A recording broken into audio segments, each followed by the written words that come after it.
To je Italijan, ki bo sidral zdaj, spušča sidro, na koncu je privezal, se pravi verjetno malo več vrvi, kakor je globine, pa eno bojco je dal gor.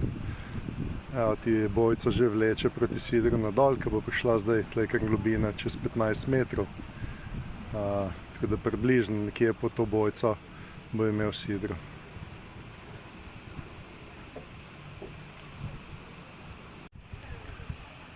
Ker nima jojo in je fiksno privezal na sidro, je zdaj bojca potonila, ker je večja globina, kakor je dal vrvi.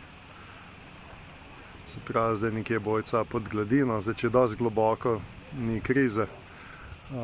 Če pa je tik pod globino, pa lahko komu zapne v propeler. Se bo pa očitno vezal tam nazaj na obalo.